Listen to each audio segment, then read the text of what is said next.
Chicas, ¿me escuchan ahora? Sí, Ay, estuve leyendo, dándoles indicaciones y no me interrumpieron para decir, no se oye. A ver, no oyeron de la que les vamos a dar la oportunidad de irse a vivir a otro país y tienen que escoger a cuál. ¿Oyeron las opciones que les di? No, no se escuchó nada. Ok, a ver, vamos a ¿cómo se llama? A ver, el primer país que está en esta promoción para que ustedes se puedan ir es un país rico en recursos naturales, cuenta con las mayores reservas de petróleo en el mundo, rico en hierro de alta calidad, oro, diamantes, reservas de coltán, que es conocido como el oro azul, porque es el mineral que se utiliza para fabricar los componentes clave de teléfonos celulares, tabletas y todo dispositivo electrónico. Además es famoso porque cuenta con las mejores playas del continente donde se encuentra este país. Segundo país, es un país también muy rico en recursos naturales, sobre todo minerales, como el cobalto, cobre, uranio, oro, diamantes, casiterita y coltán, ¿no? El mismo que expliqué que era una vez, en el anterior caso. Y en la tercera opción es un país pequeño en territorio, muy pobre en recursos naturales. En su territorio, su orografía es montañosa, mala para la agricultura y el ganado, porque también es infértil y muy rocosa. Compra casi todos los recursos naturales que necesita, pues compra de todo el mundo. ¿Sí? Y bueno, y también importa la mayor parte de sus alimentos. ¿A cuál te irías a vivir, Lupita Méndez? A la primera opción. A la primera opción, adivina dónde elegiste irte. A Venezuela. Sí, a ver, Larisa, ¿tú a dónde elegirías? Ay, perdón, Miss, acabo de ingresar, no escuché las opciones. Bueno, ¿alguien que haya escuchado las opciones? ¿A Quetzali? ¿Tú cuál elegirías? ¿A dónde te irías? El segundo, Miss. ¿Sabes a dónde te irías? A la República del Congo. Ahorita, no sé si sepas, pero hay guerra, hay ébola, bueno, de Venezuela, creo que sabemos, ¿no? O sea, y es uno de los países más pobres también del mundo. Bueno, y ¿alguien se iría a vivir al tercero? ¿Quién se animaría?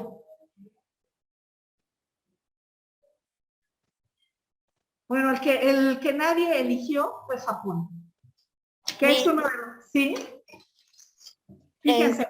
Que iba ya a comentar que, bueno, vi en un video que Japón, a pesar de tener, bueno, con Carlos Kasuga, ¿no? Dice que su patria, a pesar de no tener nada, son potencia en empresas muy grandes como Toshiba, Ford, bueno, Sony. No, Sony. Entonces, hablaba de que a pesar de que pues su territorio no le, en este caso su orografía, no le permitía en algún momento o no daba nada por ese país, pues ahorita son una potencia y aunque no tienen recursos, los adquieren, los convierten y ahora los exportan, pero más caros. Sí, claro. Entonces, para este ejemplo lo quise poner para que vean la importancia o cómo es el manejo de los recursos. ¿Y qué pasa? Que los países más ricos en recursos, como en nuestro caso, haya tanta pobreza, ¿no? Y bueno, sí, lo que señalas de Japón, no solo que son una potencia, porque muchos países son potencia como México, pero tienen un gran número de pobreza. Una de las, Japón es uno de los países con la mejor calidad de vida, porque también tiene la mayor equidad en los ingresos de la población, ¿sí? Y bueno, y su industria es, como nos señala Stephanie, ¿no? De la más alta calidad. Y bueno, es la tercera economía del mundo, ¿sí? Bueno, muchos tenemos un panorama muy amplio, muy general de ese país. Y bueno, ¿se acuerdan estos casos de ellos, cómo viven cómo critican o cómo castigan la corrupción, ¿no? Que incluso ha habido gente del gobierno, del Congreso, que se les ha acusado de corrupción y bueno, ellos mismos se han suicidado, ¿no? Entonces, bueno, son culturas totalmente diferentes, es muy interesante y hay muchas películas bellísimas sobre Japón, vean las chicas, pero bueno, esto quiero que nos sirva así de punto de reflexión sobre sí la importancia de los recursos naturales, lo que hacen otros países, ¿no? Con no tener recursos naturales, pero que sí han generado una calidad de vida en la población. Bueno, vamos a ver, perdón, ay, aquí con la, bueno, ustedes hicieron unas, iban a presentar, bueno, también para cerrar, porque bueno, no vamos a cerrar completamente el tema. A lo largo del curso vamos a ver la importancia que tiene todos estos recursos naturales en la economía y cómo se han manejado a lo largo de 1940 a la fecha. Pero ahora vamos a pasar a otro tema también bien interesante, conocer cuáles son esos recursos materiales y humanos con los que cuenta nuestro país, cómo se caracteriza, para poder comprender, bueno, para poder conocerlo y después ya entrar a nuestros temas más particulares de la historia y la economía. Bien, por favor, de la tarea que hicieron, ya se observaron en las etiquetas, ya les pongo si es una actividad síncrona o asíncrona, que son las que vamos a realizar en clase, y las que son solamente,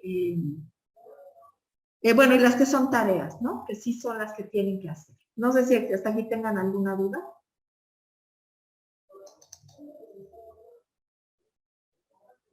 ¿No? Bueno, espérenme, está cargando mi archivo para que empiecen ustedes ahora sí a hacer una actividad para trabajar. Vayan preparando sus materiales. Bueno, en la geografía económica, como habíamos visto,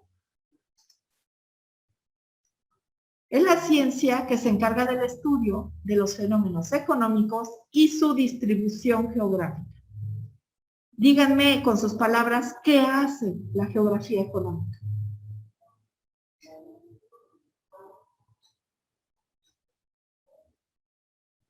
Parafraseenme.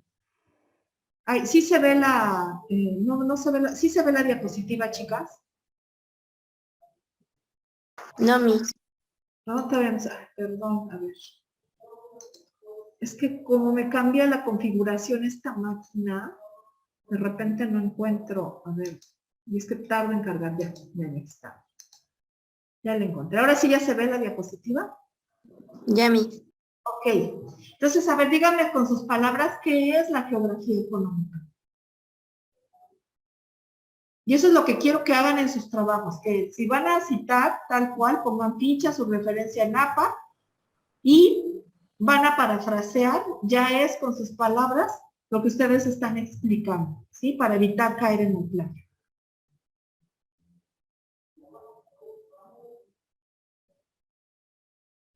¿Qué estudien?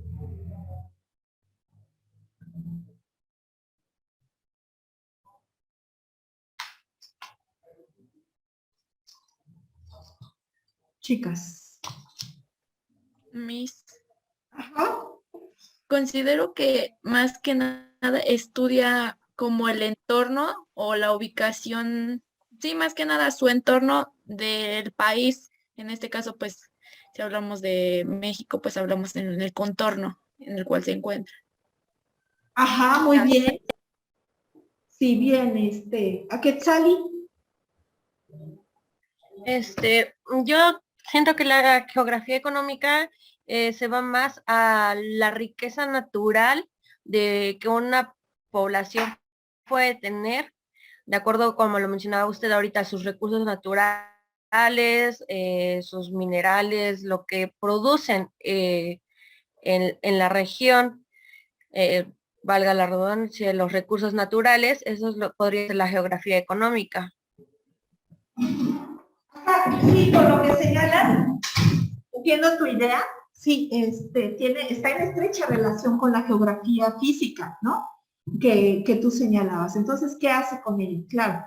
Pero particularmente se va a estos puntos, ¿no? Lo que es el crecimiento demográfico. Ajá, perdón, alguien.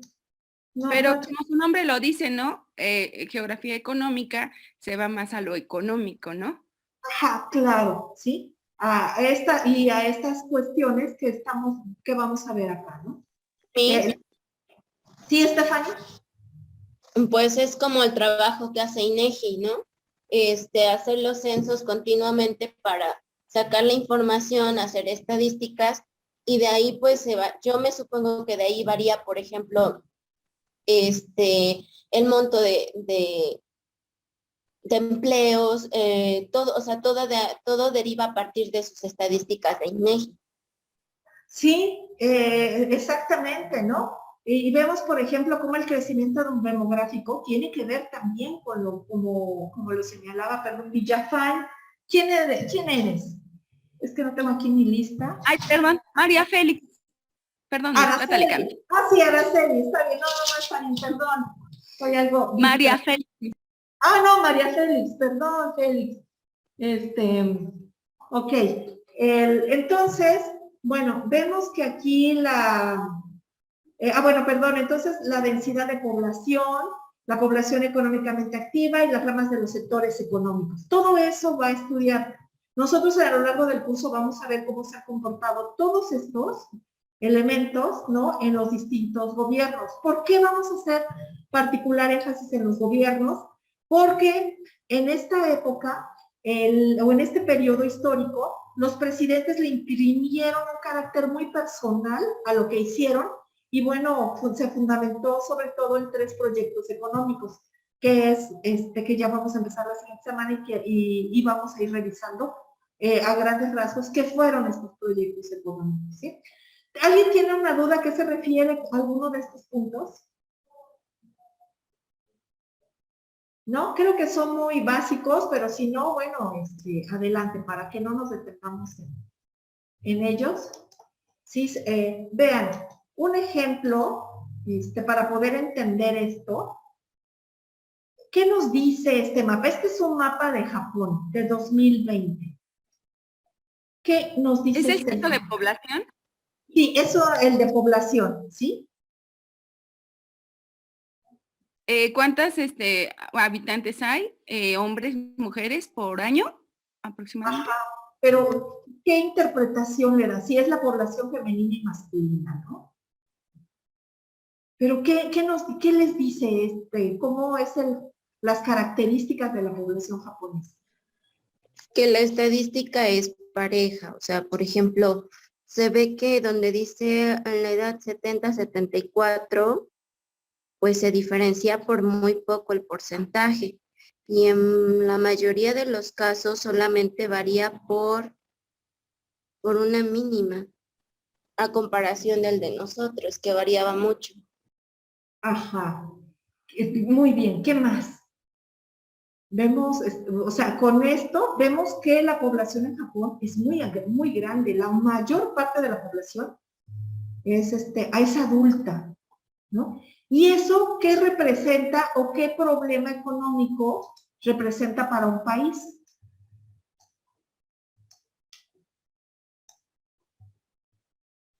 Que hay menos personas que pueden realizar labores. ¿Y eso por qué? ¿Y eso qué afecta, Lupita?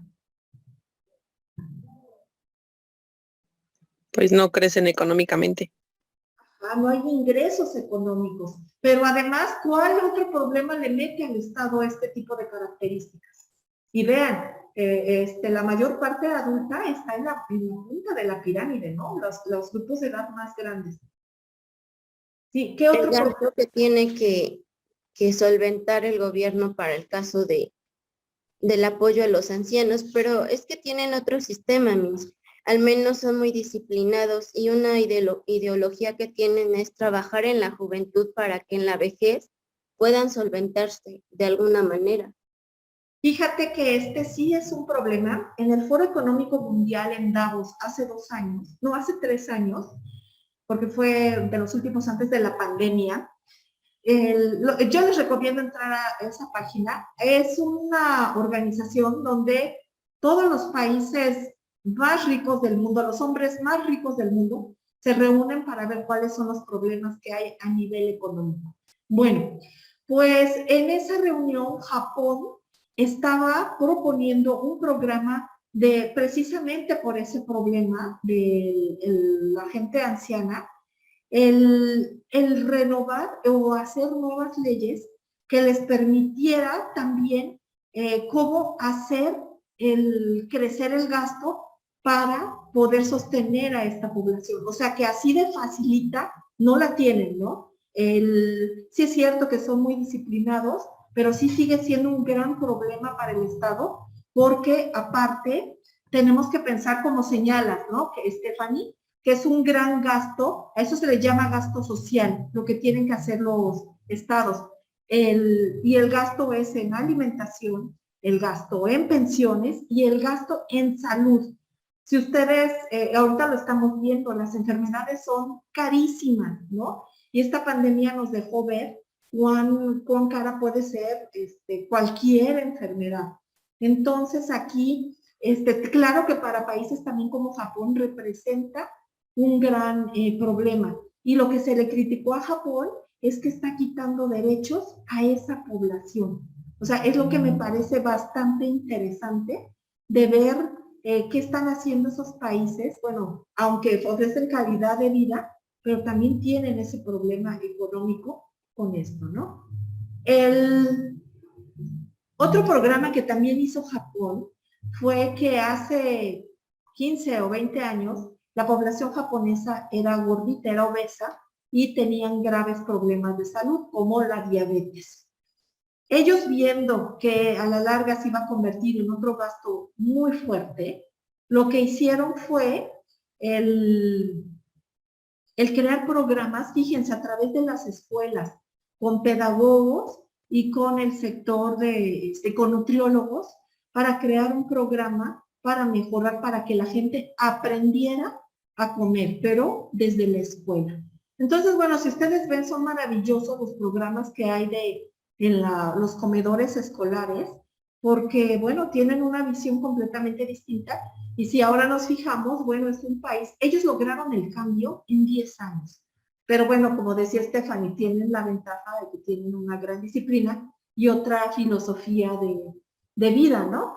Pero bueno, esto sería importante retomar cómo es que lograron en 10 años combatir ese problema que a la larga pues, representaba un gran gasto, ¿no? Sí, entonces vean qué importantes son las gráficas.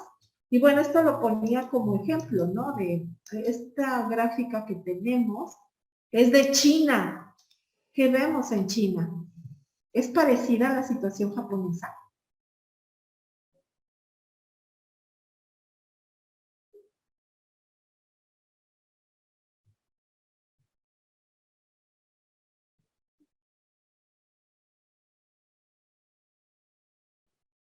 ¿Qué ven?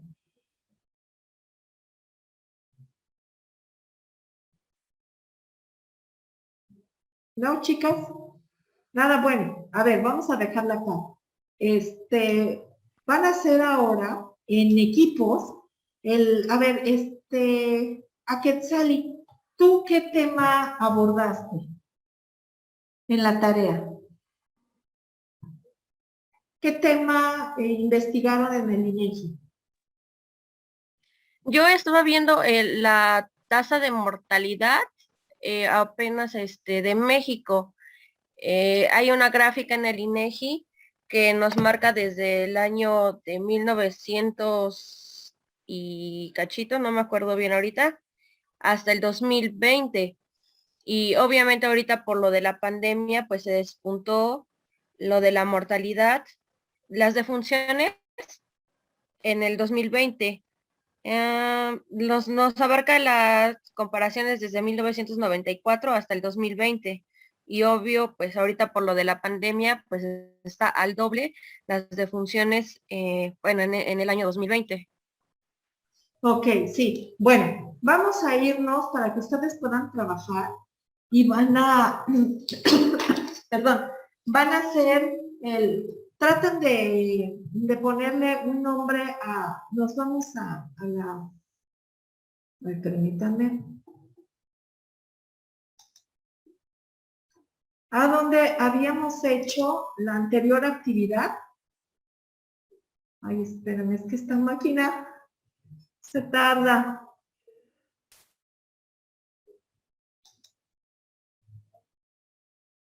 Para que, bueno, vayan formando en equipos, como señala la actividad. A ver, aquí la tengo. Ay, ¿dónde está? Espérenme. Van a analizar la información que ustedes revisaron y van a comentar el problema que les llame la atención, que hayan identificado, ¿no? Con estos medidores.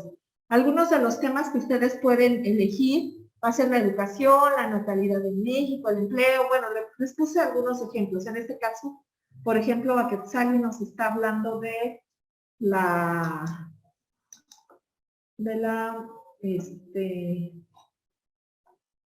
ay, que no me aparece acá. Sí, bueno, a ver, para empezar quiero que me digan cuáles son los temas que ustedes trabajaron, investigaron, para poder ver cómo nos organizamos. A ver, ¿alguien más investigó sobre la mortalidad? ¿No? ¿Qué otros temas investigaron, chicas? Natalidad. Natalidad, a ver, ¿quién fue Natalidad? ¿Larisa? Yo, Miss, no, Connie. Ah, Connie, natalidad, ¿quién más natalidad?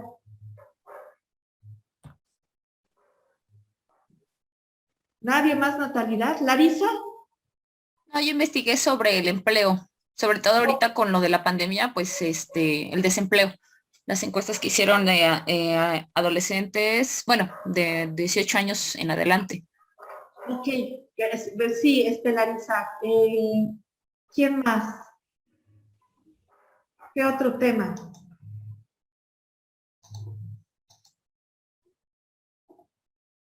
Educación, Miss. Educación, ¿quién? Perdón, no te vi, no me apareció. María Félix. Ah, María Félix. Educación, ok. ¿Qué otro tema? Miss, yo también investigué educación, escolaridad en población femenina de 15 años en adelante por municipio. Ok, bien, Stephanie. ¿Algún otro tema? Migración, Miss. Ah, Sara, migración, bien. ¿Alguien más? ¿No? Bueno, vean, para que nos dé tiempo, ¿qué les parece si mejor ustedes me comparten si tienen material de alguna estadística que tengan? Y bueno, como casi cada quien fue de manera, bueno, fueron temas diferentes, solo se repite con Félix y Stephanie Educación, supongo que cada una va a complementar para darnos un panorama general de lo que es nuestro país, ¿sí? Bueno, vamos a ver que para empezar, nuestro país, esta es la extensión, ¿no? 1.964.375 kilómetros cuadrados. Puse Japón como para comparar, vean el tamaño del territorio que tenemos, ¿no? Es uno de los, en el continente americano, pues es un continente grande. Y fíjense, la densidad de población de nuestro país es de 64 habitantes por kilómetro cuadrado. En Japón son 340 habitantes por kilómetro cuadrado, ¿no?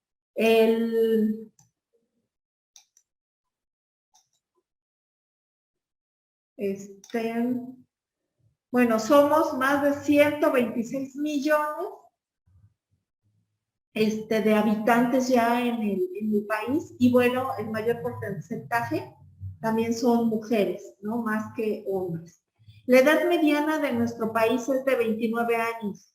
En el pasado censo era de 26. ¿Esto qué quiere decir?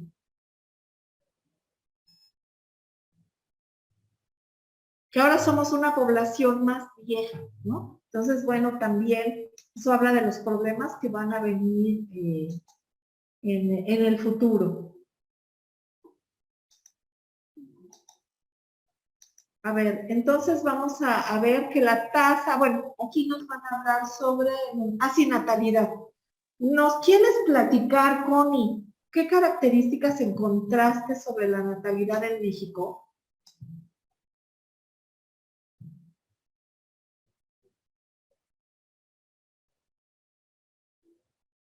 No sé si tengas material para poder compartir.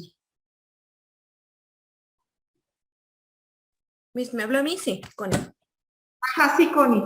¿Qué nos puedes hablar de la natalidad de nuestro país? Sí, Miss, voy a compartir. Ah, ok.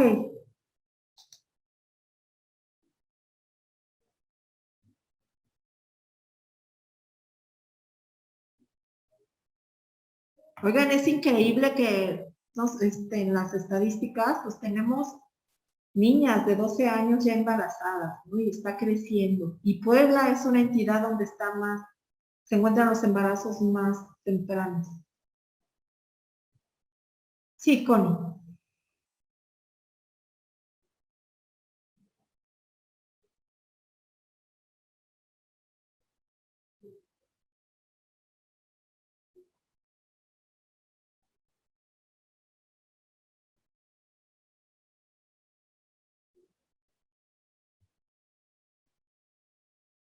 Sí, Connie, no te escuchamos.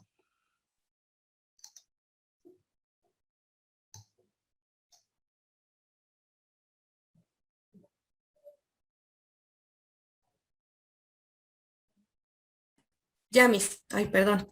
No, Estaba no, no. el micrófono apagado. ¿Ya me escucha? Sí. Ya, adelante. Ok, Connie. sí. Bueno, escogí el tema de natalidad y fecundidad. Bueno, en este año del 2020 el INEGI registró un número de nacimientos de 1.629.211 nacimientos en este año. Investigué también que estos nacimientos registrados durante el 2020 representan una disminución del 22.1% respecto a los registrados en el año anterior, y esto fue por lo de la pandemia, pues por lo cual hubo una reducción de esta demanda de servicios de registro de confinamiento, por todas estas situaciones que vivimos de pues estar en sus casas encerrados, hubo esta disminución, no solamente en nuestro país, sino también, bueno, lo comparé en Estados Unidos, con China, también por los mismos motivos. A ver, perdón, Connie, nada más para aclarar. El censo se hizo en 2020. No sé si recuerdan que fue ya en los últimos meses antes de que empezáramos el confinamiento. Entonces, esta medición y todos estos datos son antes de que se registrara todo lo de la pandemia. Ajá, sí. Durante el 2019, ¿no? Antes del confinamiento. Uh-huh. Sí, bueno, el 89.9% de las personas fueron registradas antes del cumplimiento del año, mientras que el 10.1% tienen un año o más en el registro. También aquí tengo otra gráfica donde nos muestra la relación que se refiere al número de nacimientos de mujeres por cada 100 nacimientos de hombres. Tenemos el 96.5% en este 2000, bueno, en el 2000, los registros del 2019 para 2020 de mujeres por cada 100 nacimientos de hombres. Bueno, aquí está, a esta no la entendí, Miss, no sé si me puede explicar esta gráfica. A ver, ¿alguien nos puede ayudar? ¿Qué ven en esta gráfica?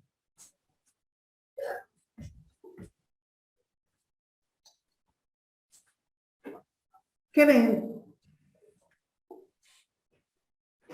Vean, los nacimientos están disminuyendo. Drásticamente vemos que en el 2003 era altísimo, ¿no? Y en los últimos años, bueno, se mantuvo con un ligero cambio, porque veamos, de 99 a 103. Y bueno, en el 2020, Bueno, aquí por cada 100 nacimientos, ajá, sí, pero aún así de manera global, bueno, se está tomando una muestra y la muestra, acuérdense, es representativa del fenómeno, ¿no? Entonces sí sí. hay una disminución de la natalidad. Sí, sí, ya quedó claro. O sea, esto nos está demostrando cómo está cómo la relación, bueno, el número de nacimientos está disminuyendo, ¿no? A lo largo de los años. Sí.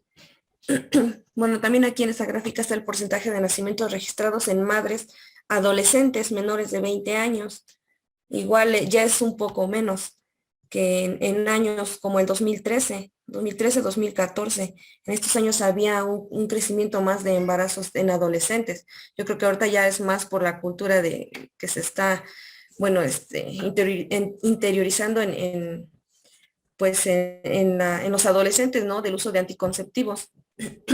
El porcentaje de hijos nacidos vivos de las mujeres de 15 a 49 años por grupo de edad. Bueno, aquí tenemos también un promedio que bueno, parece del 2019 al 2020, ya es un poco menos de 15 a 19 años, es más en 45 a 49 años. Ajá, los grupos de edad que representan. Grupos de edad, exacto. Sí, sí. Sí, o en algunos casos se les llama quintiles, les van a encontrar como referencia. Sí, sí. Bueno, también tenemos promedio de hijos nacidos vivos de las mujeres de 12 años y más según en estados conyugales.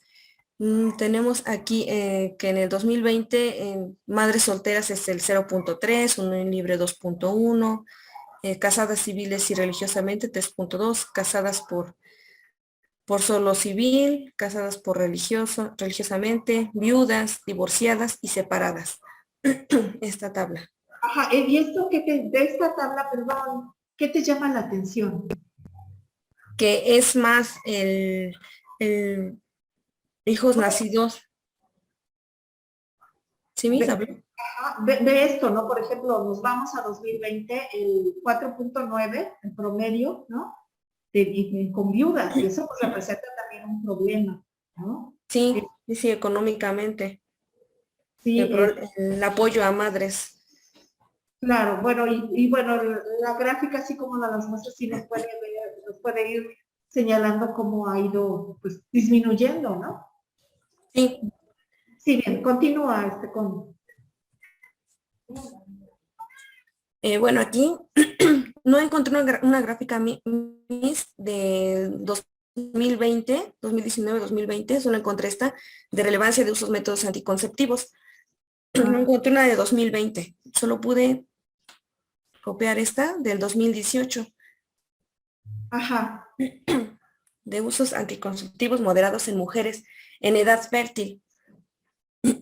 Bueno, vemos que por lo general ya en el 2018 es un 53.4. Ya es un poquito Pero ahora es bajo, bueno. Es bajo, sí, es lo que estoy viendo que es bajo. Que en el 2009 pues era un poquito más. Bueno, en 1997.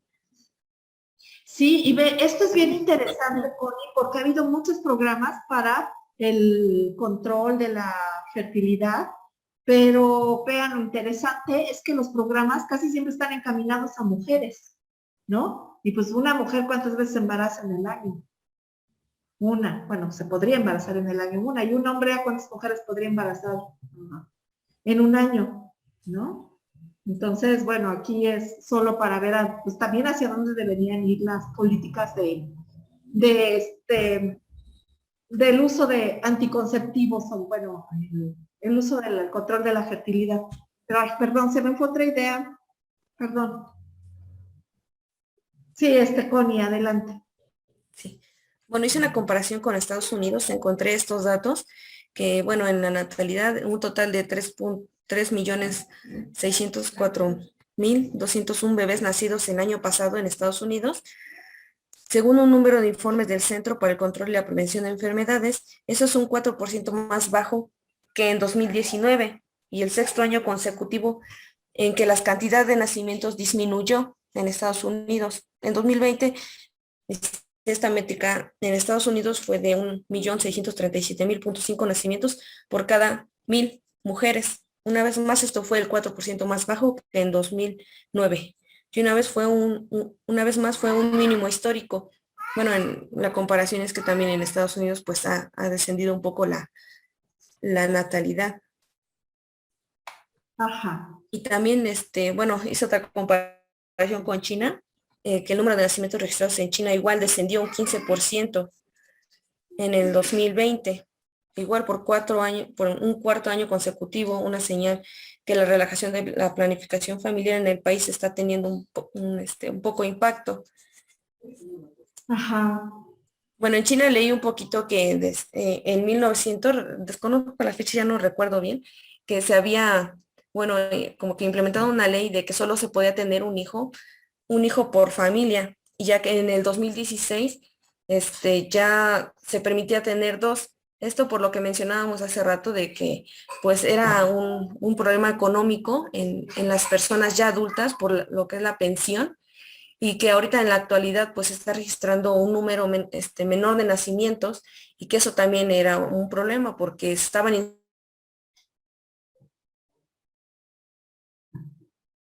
Ajá, se nos fue el sonido, Connie, pero sí mencionas algo interesante y bueno, qué bueno que lo señalas, porque vamos a ver cómo las políticas económicas, algunas políticas, en este caso de salud, empiezan a tener otro impacto social. ¿Alguien se acuerda cuál fue el fenómeno que se empezó a dar en China con esta política que nos señala Connie? No, pues empezó a haber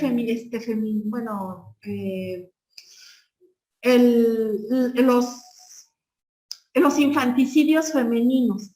Es decir, y en este caso, que las mujeres es más valorado tener a hombres.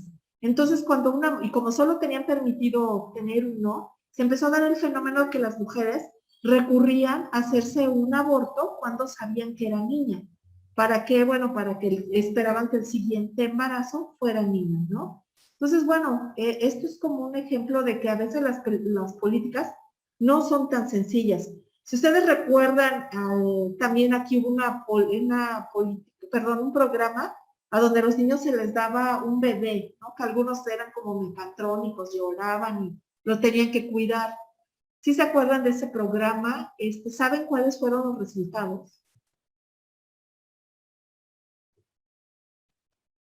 Bueno, en internet, quien se interese pueden encontrar, no dio resultados el programa, ¿no? O sea, parecía pues muy lindo, parecía muy interesante de que los jóvenes vieran el problema que representaba el cuidar a un niño, ¿no? Sin embargo, pues es interesante porque no funcionó, ¿no? Entonces sí es difícil ese tipo de programa. Connie, ¿algo más que quieres comentar? No, Miss. ¿No? Ok, muchas gracias, Connie, muy bien. El empleo, vemos, Larisa.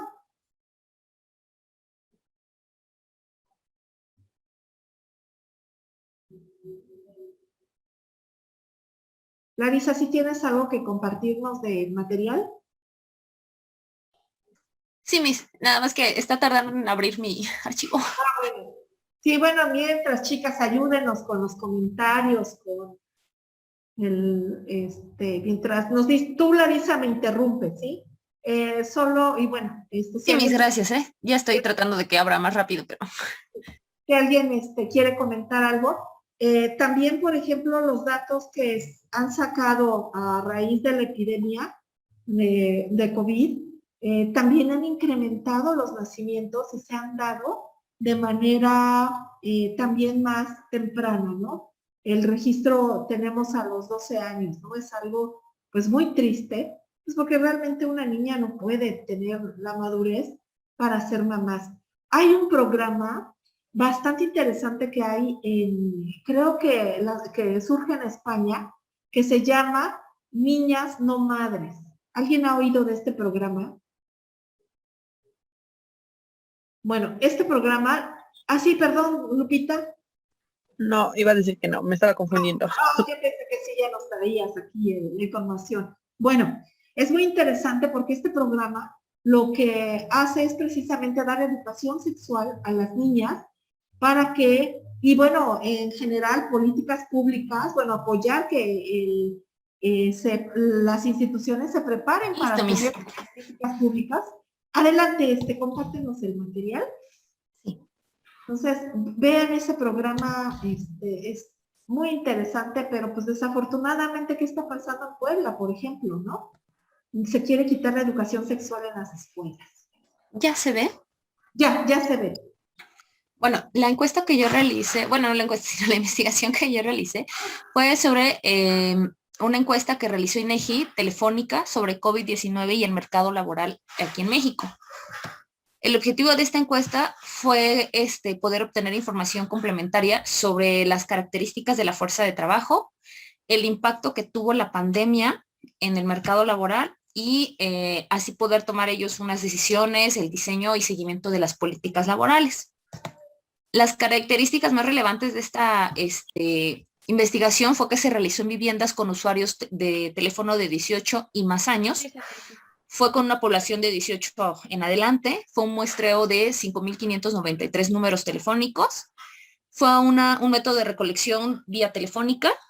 La cobertura geográfica fue nacional. Fue un periodo de abril, mayo, junio y julio. Se tomó en cuenta lo que fue sexo, edad, nivel de estudios del informante, la condición en la ocupación, si tuvo una ausencia laboral, un retorno al trabajo, si tuvo trabajo desde casa, si hubo cambios de jornada laboral, si cambiaron sus ingresos económicos, y en las contingencias de su vivienda, si perdieron empleo o cerraron negocios. Híjole, danos estos terribles resultados. Sí, los resultados que dieron fue que del trabajo en casa de 32,9 millones de personas ocupadas, el 23% sí trabajó en casa, el 42% disminuyó su jornada de trabajo, el 46% disminuyó el ingreso de económico, 5% nada más recibió el apoyo del gobierno y el 90% no ha recibido ningún tipo de apoyo. Ajá, ¿qué puedes decir? Bueno, perdón, sigue mejor, continúa. De ahí, el 7,7 millones, que era el 23,5% que trabajaban en su casa, 70% contaban con el equipo necesario, el 84% contaban con condiciones de seguridad de higiene y el 27% ha tomado cursos de capacitación para el trabajo.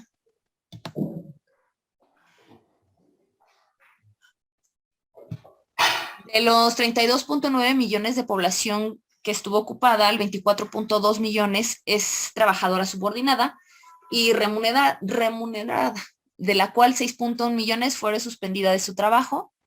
Y aquí se ve la gráfica de la distribución de población trabajadora, que fue el 38,5 completo, 44,2 parcial y el 17,3 no recibió nada y perdió su trabajo.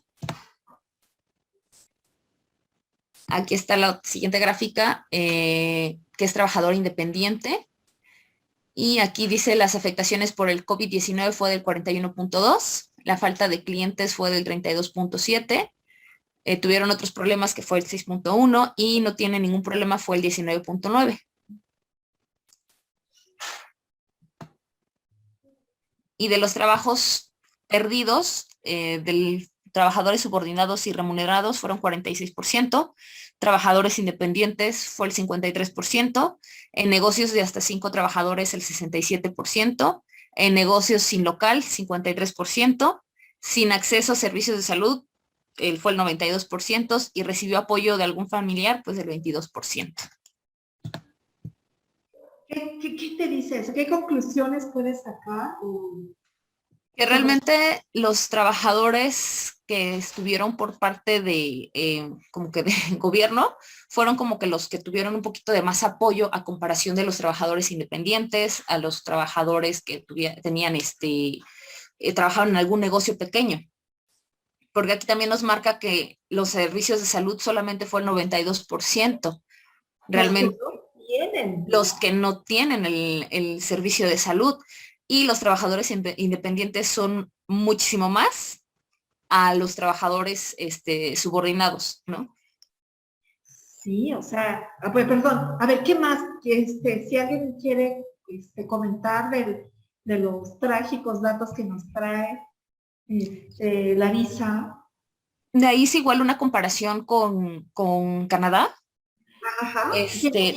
Nada más, bueno, es que de Canadá no logré descargar bien el archivo, no sé por qué, Ajá. no me permitió descargar, pero sí hacía una comparación en el hecho de que en Canadá hubo cierto manejo en la pandemia laboral, de que cierto horario trabajaban en casa y aun a pesar de que se les redujo el horario, su salario no disminuyó, su salario fue el mismo.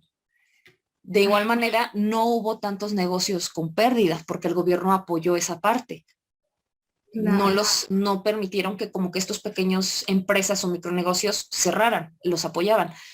Y también de igual manera el gobierno permitía el sector salud es gratuito para cualquier área. Y además la cobertura de salud. No sé realmente cómo está en Canadá, no sé si viste este dato, pero por ejemplo estaba viendo que en Europa, Noruega, Suecia, tienen una cobertura del 85% en salud. Sí, Canadá es uno de ahorita de lo que estoy investigando, Canadá se llevó el premio a uno de los que tiene mejor calidad de vida. Ajá, sí, y entonces, también... No se adelante, Larisa. Entonces sí nos demuestra que Canadá pues realmente se preocupa mucho por su población. Claro, ahí vemos cómo es importante lo que habíamos visto en la clase pasada, bueno, que hemos estado señalando, ¿no? El papel que tiene el Estado o debe tener. Y esto, bueno, lo señalo por todo lo que vamos a ver más adelante. Pero, y fíjate, Estados Unidos, bueno, no sé si alguien también escuchó, todos los millones de dólares que el gobierno invirtió también para apoyar a las micro, las pequeñas empresas, a quienes no tenían empleo, ¿no? Pero a ver, ¿qué pasa? Y esto, bueno, quiero que quede claro, no, aquí no vamos a defender a ningún gobierno, ¿no? Vamos a tratar de ser analíticos, no usando descalificaciones, porque usar descalificaciones solo es quedarnos sin argumentos, ¿no? Y de lo que se trata es de pensar, de analizar la situación económica. Pero ¿qué pasa si, por ejemplo, con los programas sociales, cuánto se da dinero? ¿Cuál es el discurso que sale en los medios, en las redes? Si hay apoyo económicos. Pues no se acusa de socialismo, de que ya vamos como Venezuela, y bueno, estos programas, por ejemplo, que pueden ser muy criticados de los jóvenes, ¿cómo se llama el programa? De los jóvenes... Jóvenes moviendo a México, jóvenes del algo futuro, así, algo así. Construyendo el futuro, ¿no? Eso. Todos estos programas y lo que hacen estos países, como nos señala de Canadá y Europa, responden a acuerdos internacionales porque se tiene que dar apoyo a los jóvenes para educación. A ver, lo criticable es que se politice y se use también de otra manera, ¿no? Sin embargo, lo que no debería ser criticable y lo que debería ser, sí, sujeto de análisis es cómo apoyar, ¿no? Porque como lo señala aquí Larisa, cómo el Estado aquí tuvo la función de, para poder amortiguar la economía, de dar estos apoyos, ¿sí? Entonces, bueno, aquí que nos quede para pensarlo, porque sobre todo, bueno, también la cobertura de salud es bien importante, ¿no? En nuestro país es bien bajita, no tengo los datos, no sé si alguien investigó sobre eso, pero qué importante es tener servicios de salud y, bueno, sobre todo que la infraestructura tenga lo necesario para poder ofrecer esos servicios, ¿no? Bueno, no sé si alguien quiere comentar algo más sobre esto. ¿No? Muy bien, Larisa, oiga, ya se nos acabó el tiempo, ¿verdad? Por favor, la siguiente semana terminamos y bueno, nos da tiempo de terminar estos temas con las personas que anoté, que son Félix, Stephanie y Sara, y por favor empiecen a leer lo que es el primer modelo económico que tenemos para el país, ¿no? ¿Cuáles son las características? Ahí está la tarea. Si tienen cualquier duda, por favor en el foro o por mensaje pueden enviarlo para ahí, para poder aclarar, ¿no? Bueno, chicas, que tengan muy buen fin de semana. Nos estamos viendo la siguiente semana. Hasta luego. Hasta Luego, luego. mis gracias. Adiós, chicas. Gracias, Miss.